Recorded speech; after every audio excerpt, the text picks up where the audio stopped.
Okay, so I'm here today with Dave Smith, who is a meditation teacher, and he's one of the co-founders of the Secular Dharma Foundation. He's done teaching in meditation practices, also very much involved in the Buddhist recovery programs, developing his own programs, and he also mentors people individually. He has a broad range of activities that he's involved in. And I last interviewed Dave for the Secular Buddhist Network, December 2019. So Dave, it's great to have you back to, check in and see, how things are going for you and the programs that you're working on right now. Yeah, thanks. It's good to see you again. I can't believe it was 2 years ago. I know. Well, I think COVID has stretched out time It for us has. in various ways. So, and we'll talk about that a little bit, during this interview. So, I guess the first question I want to start with, Dave, is that, we had a really interesting conversation when we talked at the end of 2019, and you have such an interesting history because you started off very early getting involved in meditation practice, attending retreats, and you got deeply involved in it. You worked with meditation teachers, primarily in the Theravada and insight meditation tradition. That's where your training, sort of began and sort of was the context for your training. Then you worked a bit with Against the Stream, a group, and then you went on to kind of develop your own way of teaching and your own perspectives about how meditation and Buddhist insights could be incorporated into the contemporary world. So how, since our interview back in December 2019, do you see any ways in which your perspectives have continued to evolve? Have you change your views about anything, or have you just sort of deepened the approach that you already had back then? So I think it would be helpful for folks to get a sense of how you have changed since we last did the interview. Yeah, I certainly have, and I can say a little bit more specific about that. And I think that Dharma practice, the thing to compare it to is evolution. Is that, the Dharma, everything evolves, right? We know this from a biological point of view, is that our practice evolves, our understanding evolves, and to some degree, the Dharma has been evolving for 2,500 years. And so I think that analogy of evolution really is important. Around the time of the last time we spoke, I was finishing up a course that I never released called, what was I calling it? It was a course in the Four Noble Truths. It's called Reimagining the Four Noble Truths, or Re-experiencing the Four Noble Truths. And I put probably hundreds of hours into the course, and then I was getting ready to launch a course, and then I went and spent some time at Upaya with Stephen Batchelor and started to hear some of his recent talks on the Four Truths, and realized I needed to kind of put the course aside because I had left a bunch of stuff out. Or I re-experienced a whole bunch of stuff that I thought was going to be important. So part of my understanding is, looking at the historical text and really trying to actually make a strong distinction between Dharma practice and Buddhism. And, Stephen Batchelor's done a little bit of that. And I think a lot of people are thinking along those lines. And it's really easy to lump them together. Say, well, Buddhism is just the Dharma and Dharma is just the Buddhism. And I really don't think that's the case. So what I've been really interested in is this idea that in the historical time of the Buddha, there were actually two Dharma paths. There was a path for monasticism, people who wanted to take the robe, shave their heads, do the 227 precepts, and take that. Now, that's mostly, when we think about Buddhism, that's really all we have, is a kind of a snapshot, and a very thorough snapshot into the world of a monastic tradition that's been going on for 2,500 years. But also at the time of the Buddha, there were lay people, I just prefer to call them non-monastics, who were artisans. They were potters, they were bakers, they were farmers, they were, making rope. There was a whole bunch of people doing business and doing, secular, at the time, practices, who are also practicing the Dharma. And my kind of interest now is trying to go back and go, what was that path like? And how do we as people, secular people who are basically, what I mean secularized, I mean non-monastic. I'm a non-monastic person, and I have to deal with taxes and politics and sexism and racism and parenting and mortgages and insurance payments and all the stuff, the dukkha of non-monastic life.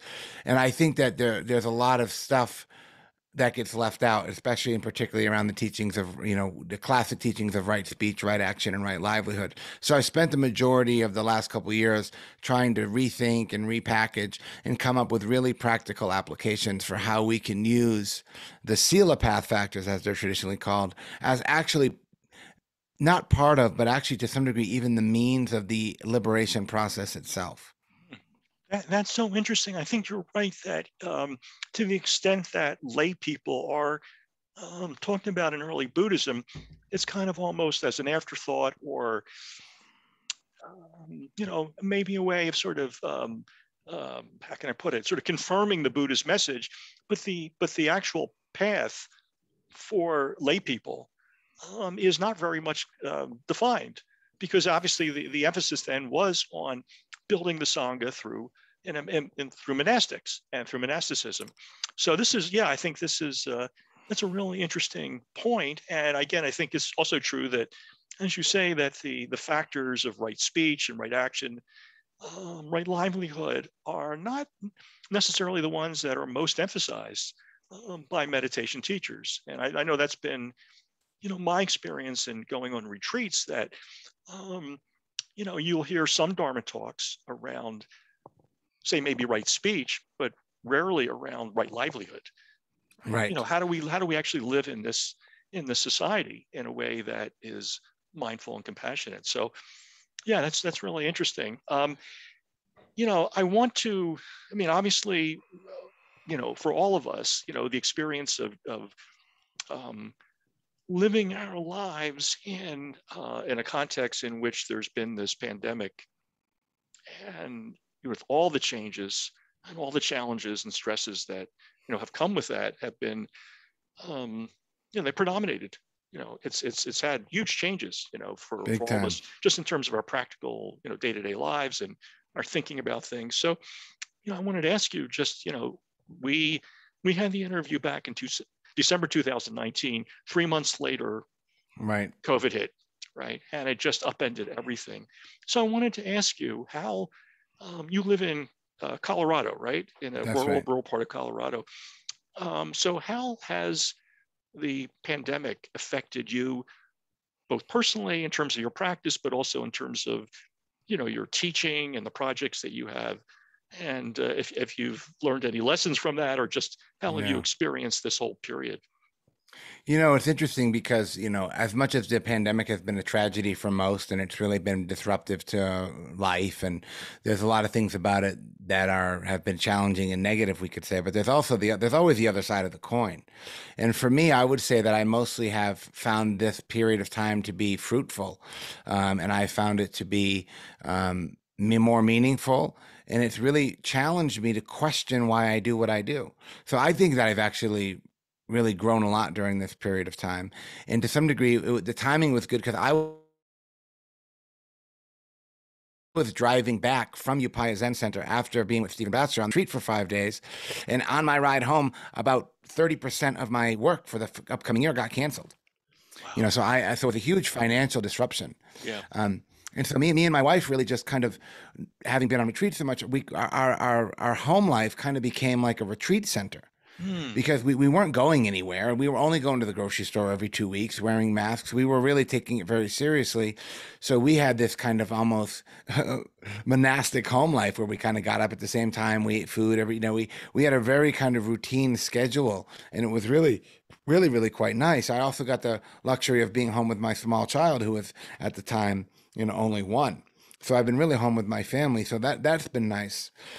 On a professional level, it was, I felt lucky that I was kind of already moving to online stuff. I already had a couple classes out. I think I released a class. I'd already been in the online class domain for a little while, having worked for Mindful Schools.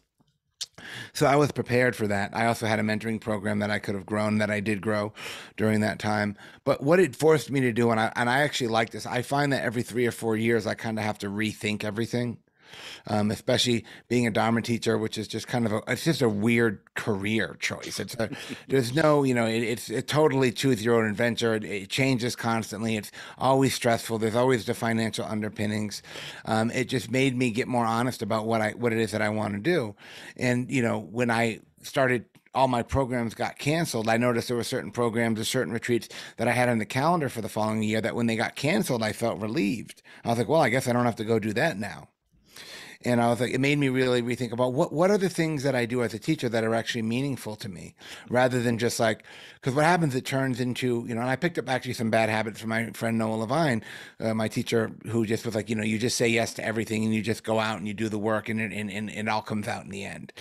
But I found myself having to ask myself, like, of the stuff I do as a Dharma teacher as actually work, what is the stuff that's meaningful to me? And what is the stuff that I'm doing that I'm just doing because I can and they're going to pay me, or there's going to be money there and I need the money to, so it made me, and also made me look at things like climate change, of like how, for me to get on an airplane and fly to New York or fly to LA to go, teach a day long or to teach a couple talks here and there, kind of made me go, well, I don't know how skillful that is, looking at my carbon footprint. So it really made me recontextualize. And I haven't really come to a complete conclusion yet, but I did find the experience to be enjoyable, where it really forced me to go, well, what really matters to me here?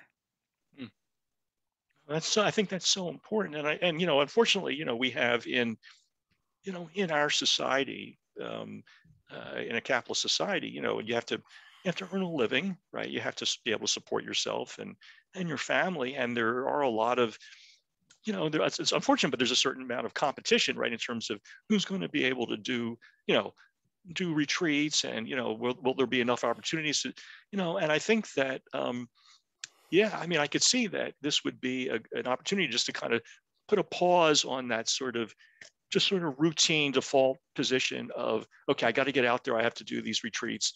Let me really think about what's important, and what's valuable. And what came out of that was, I really am very, very dedicated and committing to taking a smaller group of people further, rather than kind of doing this shotgun Johnny Appleseed Dharma teaching where you just go everywhere and you see people and you give a talk and you maybe connect with 2 or 3 of the people, you never see them again. I'm kind of really over that. I really am much more dedicated in taking a smaller group of people further. And this is really what kind of turned me on to these meditation path factors that don't get talked about so much: action, livelihood, and speech. And really a lot of it was like, that's what we deal with as non-monastics. Most of my time I spend talking. I spend doing and acting and working and trying to survive.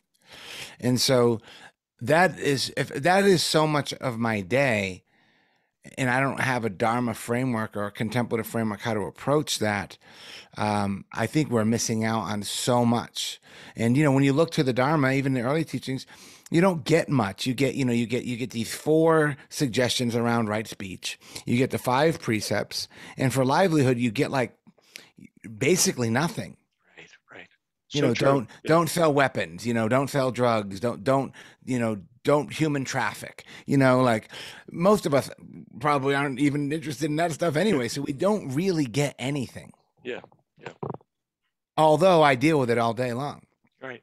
No, I think that's an excellent point. You were already, as you said, you were, already beginning to have an online presence, right? I mean, and think many people had some, online activity, but COVID forced us to go pretty much online fully. And what's your sense of the kind of connections that can be made, or at least for you, the kind of connections that you were able to make with students, with people that you were mentoring, with groups that you were on Zoom with, in terms of the quality of the interaction compared to in person? Or, I mean, I guess I'm asking you, like, what's your sense of what the online presence offers, both negatively and positively, in terms of, being a Yeah, I mean, teacher. Zoom, we're on Zoom right now, right? Right. So, I think Zoom is great. It's a lot better than I thought it would be. I was always anti-Skyping back when people were Skyping and FaceTiming. I never did much of that. When I started working for Mindful Schools, I started having to do lots of Zoom meetings just because we were located in different places. Yeah. So I found, I was like, oh, this is actually pretty good. But I think that the area where I find it to be most meaningful and most helpful is one-on-one. Mm. One-on-one on Zoom, mentoring, having a deep connection with people, even for lack of a better word, a therapeutic connection where we get to mentor, we get to talk about struggles and challenges, and you can really have a very intimate personal exchange with somebody on Zoom if it's just one person. So Mhm. that's my preference. That's why I have a mentoring program. Now, groups, depending on the size of the group, I mean, I've done groups with 3 people, and I've been on Zoom calls that had 900 people. And so usually I think it starts to, once you need more than one screen. So I think once you get past 25, it gets a little bit, I feel like I'm teaching to myself. Yeah.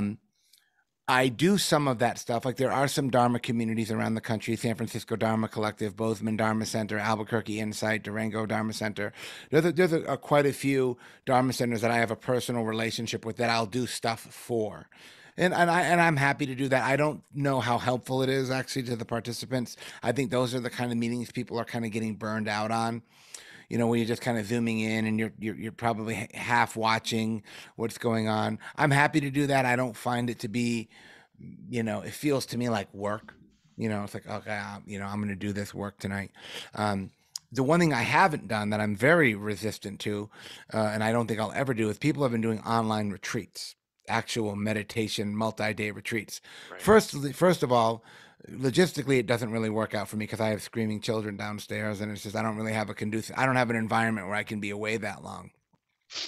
I also don't, and this is just my opinion,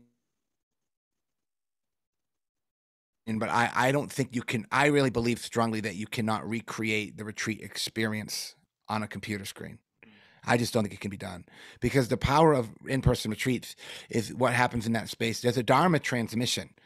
Not to get esoteric or spooky about this, but there's something that happens that you can't put your finger on when human beings sit together in a room with good teachers and good instructions, where you're really practicing these things in a big way. You're reflecting these things in a big way. There's a Dharma transmission. There's an exchange of nonverbal energy, emotional experience. And that's the stuff that makes retreats, I think, so meaningful. And so I don't think you can recreate that. And I haven't done any of those, and I won't do those. Mm-hmm. Yeah, that makes sense. I mean, I've yeah, I think that's true. I mean, I've heard that from other people as well who've been participants in online retreats. One thing I think that the expansion of online connections has done, despite the limitations, is that it's sort of we've been able to connect with sort of people who have similar interests in a way that was less likely before Zoom was so ubiquitous. I'm thinking even in terms of, again, we'll have the discussion a little bit about secular Buddhism, but I know in the secular Buddhist community that there are many more groups of people who are connecting through Zoom, who would have in the past, before COVID, have more likely sort of thought about connection in a more restricted local sense. They would have thought about Right. a local sangha, and they would have thought, well, I don't really, there aren't really there's nobody else here, or, not enough people really to form a sangha of local secular Buddhists. But because of Zoom, there are people connecting throughout the world. So I think that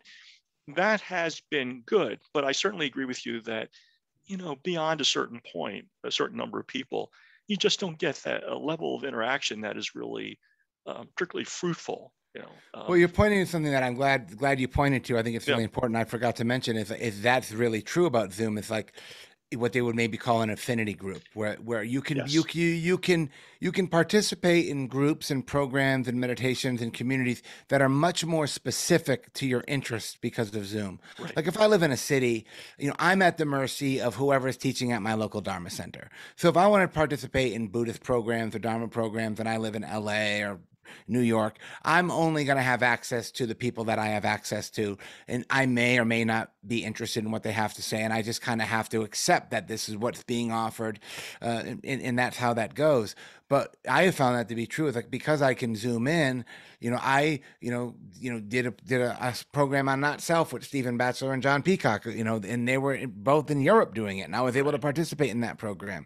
Right. And they might have, if it wasn't COVID, they might have taught it at Gaia House or somewhere in London, and maybe I could have listened to the talks a month later, maybe not. So I think that's right. I think we are in the time of Zoom and COVID, where better able to participate in conversations or dialogues around Dharma practice that are much more in line with what we're interested in. And I think that's a big benefit of sort of like the globalization. I can be on a call with people all over the world. Right. Exactly. And I'll give another example. I have a friend whose spouse is involved in the recovery movement, and in terms of AA, and her initially she was involved in a local AA group in the city where they live, and she wasn't, the whole sort of, in some, I guess, AA groups, there's a big emphasis on God, and Sure. as part of the 12-step path. But because of COVID and the sort of, movement to online, she's been able to now connect with people involved in recovery and the 12-step program who are not interested in a sort of a religious Theism. component. In Yeah. fact, actually, it's more of a Buddhist, kind of inspired recovery. She said that, there's actually hundreds of groups now that have been Right. set up that are, for that, people who have that kind of interest within the recovery movement. That's So a I think that's perfectly good wonderful. example. Yeah, that's Yeah. great. Yeah. Absolutely. So, it sounds like you have you have used the time well. I think I have. I really have. It's been a period of reflection and reorientation, and kind of figuring out what's important in terms of your priorities and your development as a teacher. So, let me turn our attention to one of your most important projects, which you started with your spouse, the Secular Dharma Foundation. And we had a little bit on that in the last interview, but before I ask you to talk about the current projects of the Secular Dharma Foundation, can you speak to why you used the term secular in Secular Dharma Foundation, and what do you mean by secular? Yeah, no, that's a great question. And I think, just generally speaking, the term secular is grossly misunderstood. And I think people don't do the hard work sometimes of trying to figure out where these things come from. So I pull from, secular for me means, in very specific terms, non-monastic. Mm-hmm. I'm a non-monastic Buddhist practitioner. I'm not anti-monastic. I'm actually pro-monastic. I love the Buddhist monastic tradition. I'm just not doing that. I'm doing something different. So when I say secular, I think it's non-monastic. I live in the secular world of civic responsibilities, family responsibilities. I'm interested in the current world that I live in. I'm interested in climate change and racism and doing white awake work and all of this stuff. The Buddha also was very involved in his culture. So there's a guy in the late 1800s named George Holyoke who wrote one of the first papers on secularism. And he thought that the term atheism was too aggressive. And so there's actually part of secular, to me, also implies, really, or not really implies, but has an explicit undertone of ethics. Mm-hmm. So really the three criteria for secularity is that the goal of secularity is to improve the quality of life for everybody on the planet. Mm-hmm. Right? That's a great beginning point. The second point is that if we're going to trust anything, if we're going to put belief or stock or value in anything, it really needs to be science. It needs to be stuff that's well researched, stuff that we know. It's actually taking science over the mystical, esoteric ideas that we find in religions, and actually, unfortunately, we find a lot of that in Buddhism. We're not negating that. We're just putting that aside and saying, let's go with the science first. Mm-hmm. And also, the third one is just this really kind of nice idea that it's good to do good. Generosity and kindness and goodwill and all of these kind of Buddhist ideas that people throw around. It's really good to integrate those into your words and into how you live and how you work. And so that's really kind of the main point of it. And the other thing to add to it, who I really pull from, who is a very huge Buddhist figure named His Holiness the Dalai Lama, who wrote a book called Beyond Religion. And the book it's a book on secular ethics, says it right in the subtitle. Yeah. And the thing that I think that he does that's so important is he puts in there that part of this, the underpinning of this is the spirit or the heart of tolerance. Mm. We need to be able to tolerate opposing views.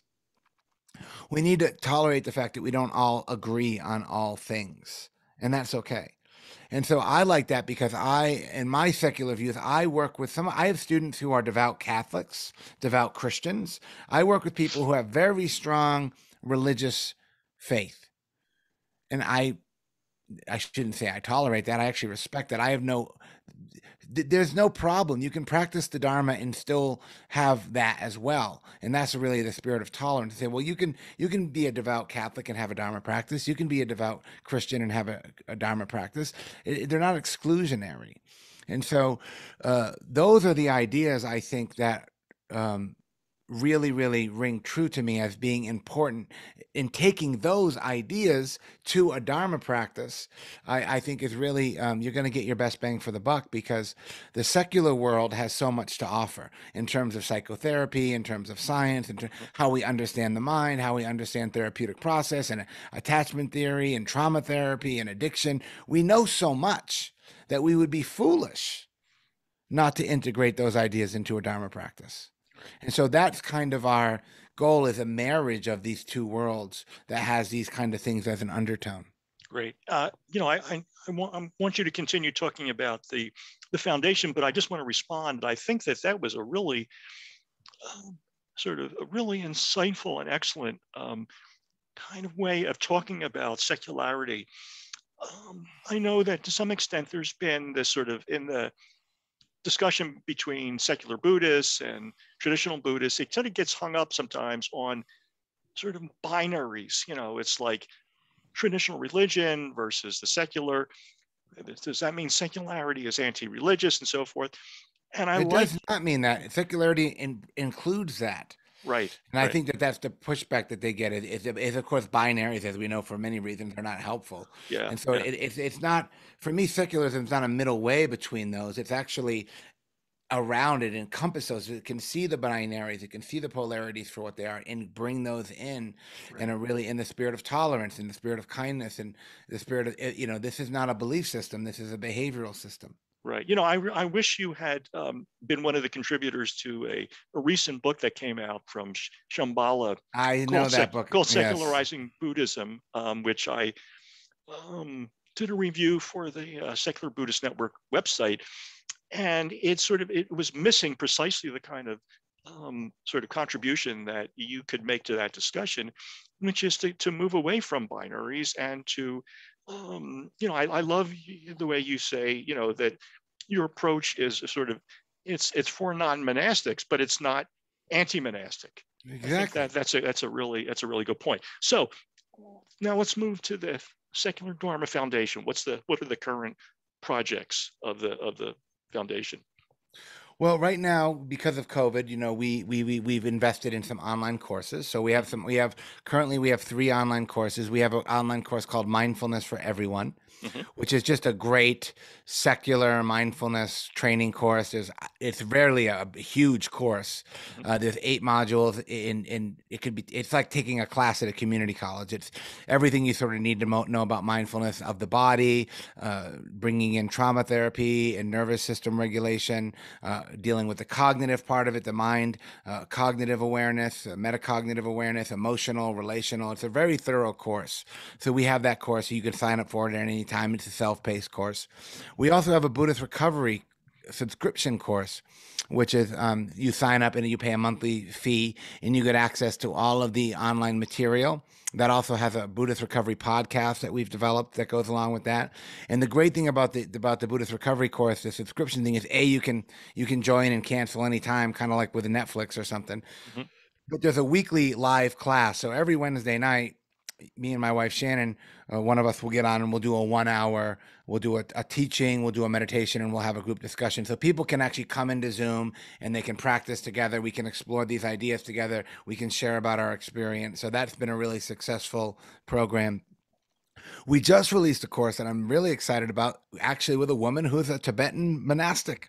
Mhm. Her name is Tenzin Chogi. It's a Mhm. course on what she calls the Four Immeasurables, which is also in Pali known as the Four Brahma Viharas, or really the heart practices of loving kindness, compassion, empathetic joy, and equanimity. And it's there's 2 versions. There's an interactive course you can take with her, a standalone.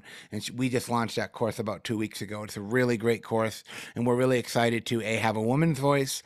We're really excited to be the Secular Dharma Foundation and actually have a Buddhist monastic teacher teaching one of our courses, to just kind of reiterate what I said earlier. Yeah. And so that's the third course we have. And then also I have a clinical training that I've done quite a few times. Actually, I did one yesterday. I have a clinical training called Mindfulness East, which stands for Emotional Awareness Skills Training, and it's really a program designed for behavioral health, mental health, substance abuse, addiction.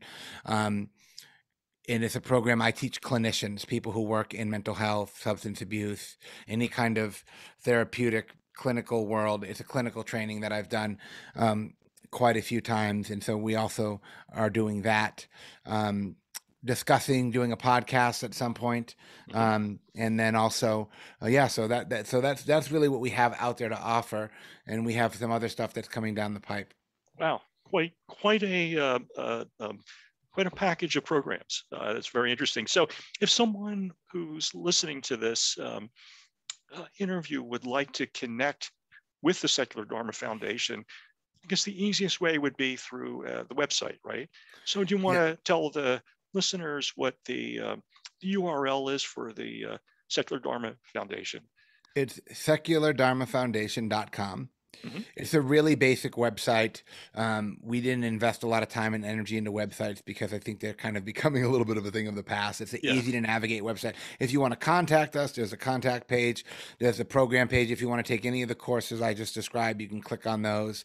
And it just gives you some language about our mission statement and our board of directors, and just pretty explicit about what we do. It's not a huge website, but it's a very informative website. Good, very good. Okay, so you also have, and this is something you're starting this January, in a couple months. You're starting a 15-month course called Dharma Here and Now. That's right. That's right. Okay, so do you want to? How does this program differ from the programs that you already offer through the Secular Dharma Foundation? What are your hopes for the course, your objectives, and just describe the content of the program a bit? Yeah, thanks. Yeah, this course is actually almost already full, and it's mostly been through invite only. It's kind of the pilot program. There are spaces left if people are interested. They can email me. Mm-hmm. But what this is having done a lot of trainings myself. I've done retreats. I've done 3-month retreats. I've done 10-day retreats. I've done lots of sitting retreats. I've done lots of trainings with Against the Stream. For 5 years, I was involved in the training programs. I've taken study courses at Barry Center for Buddhist Studies. I've done clinical trainings. I've done all these different things that I wanted to kind of bring into it. What would it be like to bring that into one package? Mm. Because one of the things that people report is they go on retreats and they wish there was more learning. And so it is a secular program, meaning that we're going to talk about early Buddhism is going to be the primary overview. So the retreats are broken down into packages of Sila Samadhi Panya. So the first retreat is going to be on meditation. It will be on effort, mindfulness, and concentration will be the theme of that retreat. The theme of the second retreat will be on ethics, speech, action, livelihood, and the theme of the final retreat will be on intention and wisdom. So we're really going to go through the Eightfold Path, probably exhaustively. And so there's 3-person in-person retreats that are at a gorgeous retreat center in California. And then there's also an online learning management system. And so there's lessons in there, there's videos, all the content is in there. And so each month, starting in January, every month a new lesson will come. So the first one will look at the meditation path factors, and we'll look at these. So there'll be meditations to do, there'll be stuff to read, there'll be videos to watch. There's also going to be guest teachers. Stephen Batcher is going to be one of our guest teachers early on. And so because we have Zoom now, I can invite guest teachers to come in and do some other stuff. So there'll be a teaching once a month that I'll do live on Zoom. And then there'll be opportunity for people to connect with each other online through that. So it's 15 months, meaning it starts in January and ends in March of 2023. It's, maybe not for everybody. It's a pretty deep dive. It's a pretty deep commitment.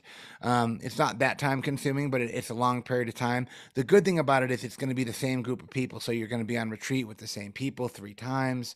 And the goal is to really create a sangha or a community where we can explore these ideas in a kind of more Western perspective of having an open dialogue. It's not going to be this hierarchy. I'm the teacher with all the answers, and I'm going to teach you the students. It's going to be a presentation of these ideas and really a dialogue and experimentation. So we're doing it this year. My hope actually is to do this every year. And maybe work with you guys to do some promotion, but let people know that if you are interested, there's not a lot of secular Dharma out there. And maybe that the interest in secular Dharma, I think, is growing, but at the moment, maybe not that huge. But what it is, it's an opportunity for people who really don't want to go too far down the religious side of Buddhism, who really want a perspective that is from the early Buddhist tradition, a Dharma perspective that also values and integrates all of the things that we currently know. So that way we can really have a practice that we really feel is alive in everything that we do. Wonderful. And so it's basically a kind of a packet of a program that involves a study component, group interactions, discussion, a retreat. So in the retreat context, there's individual meditation, but also group discussions, right? And to really, as you say, take a deep dive into this material, so it's integrating both the early Buddhism, but also the sort of the resources that we have to make early Buddhism relevant for the contemporary world. Is that a fair way of putting it? That's exactly right. Yeah, that's a great way to say that. Well, it sounds really exciting. I'm sorry, go ahead. Yeah. So we're this is the first year we're doing it. A lot of the people, the great thing about the first year doing it is most of the people who are signed up are people that I already have a pretty good personal relationship with. Right. So most of the people are going to know each other. I think we do have maybe 5 spots left. If somebody if heard this or read this or really interested, they could email me to inquire about it. Okay. Should you want to give your email out, or is that okay? Or I'll just include it in the you can put it in the chat there, but it's just Dave@seculardharmafoundation.com. Wonderful, Dave. Okay. So, by the way, I have to say, I'm very impressed at the amount of and the breadth and the depth of the programs that you're offering. And because you're not an organization like Barry Center for Buddhist Studies or Bodhi College, so to have generated so much, and to be offering people so many different programs as an individual and working with your spouse is quite impressive. So, well, thanks. I'm a worker, I'm a blue collar kid who grew up and also I don't, I need to, I have kids and I have, I have financial responsibilities. So I do crank it out. Wow. And so I also feel really happy about the stuff that we have to offer. I think it's really good stuff, really well researched, well thought out, and it's also hard too because there's so much online classes and trainings now that And so we, again, are trying to target a smaller audience and trying to take a smaller group of people further. So I'm not, I don't like a lot of the competition you see online on social media. I don't promote stuff that much. Right. Usually people find me, and so I'm more interested in trying to find people who are looking for this kind of work. Mm-hmm. And I know that it's not for everybody, and that's fine. But for people who really, and I think a lot of it too comes through the mindfulness world, or the secular mindfulness world, the MBSR world, people who have done enough of mindfulness to go, wow, this practice is really valuable, and they're interested in where it comes from. But then they usually pretty quickly get caught in the weeds around a lot of these esoteric, mystical, really kind of religious Buddhist ideas that can really become a hindrance. Mm-hmm. Absolutely. So, I want to sort of end the interview. And by the way, this has been quite informative, and with just kind of taking you back to the first interview you did, and I asked you a question about whether or not you considered yourself a secular Buddhist. And I mean, you've already discussed the idea of secularity and your framing of it, but let me just read you what you said, and then I want to get your reaction to it and see Cool. if you would change it in any way, or you feel like it's really kind of this is how you still feel. So here's what you said. I suppose I could consider myself a secular Buddhist, but it would be with some degree of discomfort. Actually, I would say that I'm more identified with the early Buddhist tradition, which is pre-Theravadan and based on the Pali Canon. For me, the word Dharma, based on the Buddhist teaching in the Pali Canon, means a lot more than Buddhism. And in terms of the word secular Dharma, you don't even need the word secular, because if you look at the early Buddhist tradition, you look at the Dharma, there's nothing religious about it. So even calling it secular Dharma is in some ways redundant.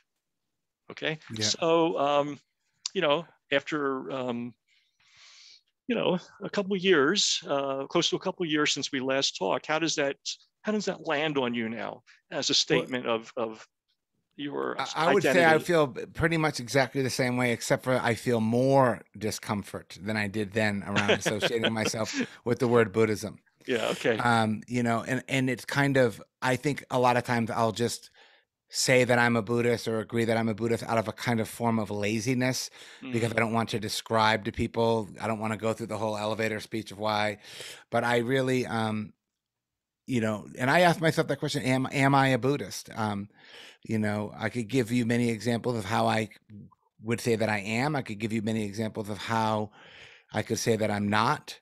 I'm really just not interested in that title. I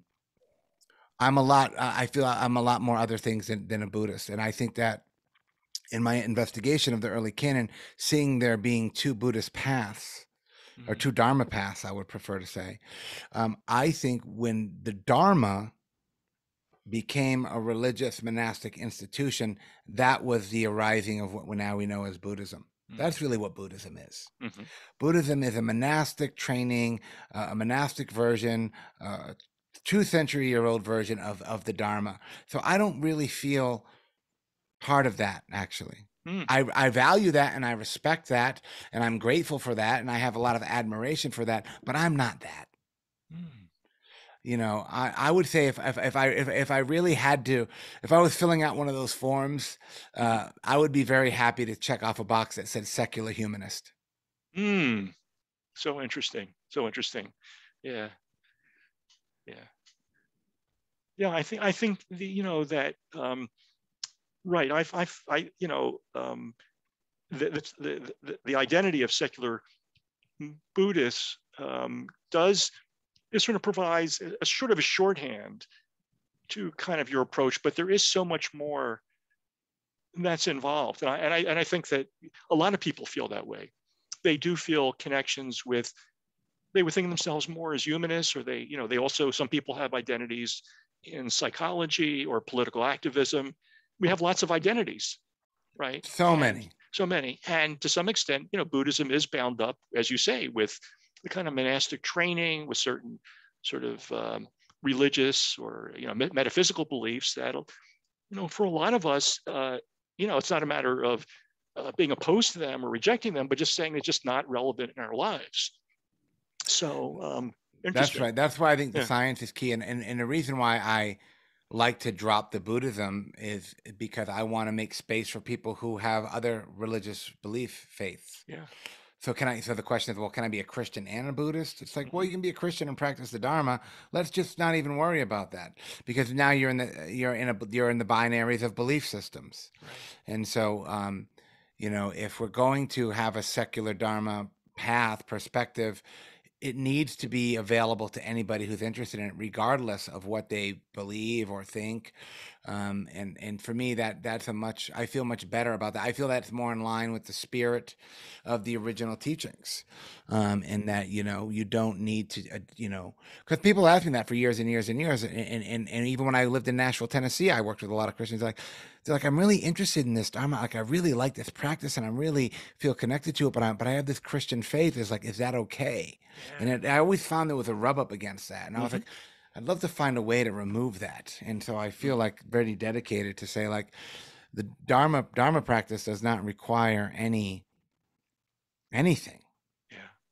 Well, Dave, I got to tell you, I think the point you made in the beginning of this interview about how the Dharma has evolved and how you have evolved um, is um, is a great ending point, because I'm looking forward to talking with you maybe in a year or 2 years and Mm. seeing we can both again talk about where the Dharma is in this country, and the notion of secularity, and where your teaching has gone, and what has been the results of the programs that you're involved in, because you're someone who clearly is not just kind of um, satisfied to sort of stay in the same place, right? And with the same approach, but you're constantly rethinking, reconsidering what it means to make the Dharma relevant for our contemporary time. So I really, this has been great to talk with you. And let's do it again, and we'll see where things are Absolutely. at. Right. Take care. All right.